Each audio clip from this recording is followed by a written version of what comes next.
troisième vidéo consacrée aux fonctions, nous allons nous intéresser ici spécifiquement à l'ensemble de définitions ou le domaine de définition d'une fonction. Alors, on a vu dans ce qui précède que l'ensemble de définition d'une fonction, c'est l'ensemble des valeurs dont j'ai le droit de calculer l'image par la fonction.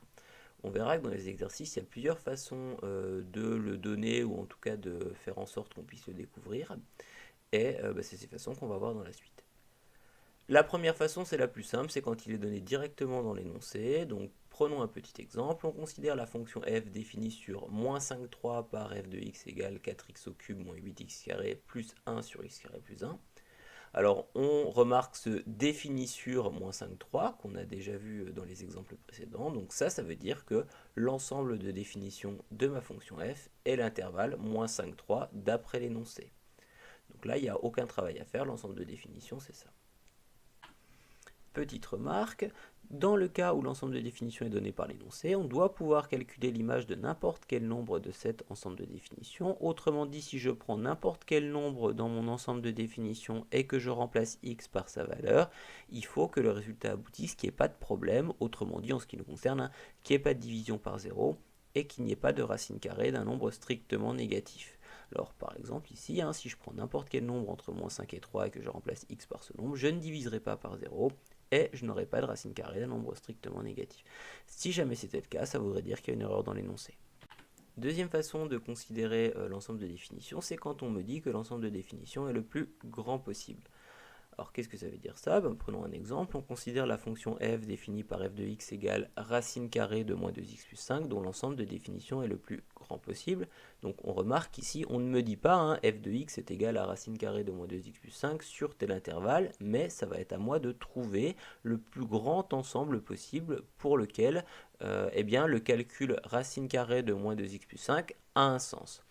Alors qu'est-ce que ça veut dire ça? On reconnaît une racine carrée, donc pour que racine carrée de moins 2x plus 5 ait un sens, il faut simplement que le nombre moins 2x plus 5 qui est sous la racine soit positif, puisqu'on sait qu'on a le droit de considérer la racine carrée que des nombres positifs. Donc on pose donc cette condition, moins 2x plus 5 est positif.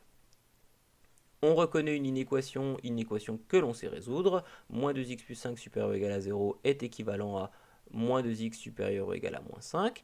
Ensuite, je divise par moins 2 qui est négatif, donc on fait attention, le sens de l'inégalité va changer.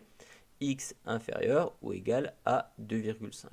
Donc, qu'est-ce que ça veut dire ça? Ça veut dire que racine carrée de moins 2x plus 5 a un sens tant que x est inférieur ou égal à 2,5. Donc, le plus grand ensemble de définitions possible, ça va être l'ensemble des valeurs de x inférieur ou égal à 2,5.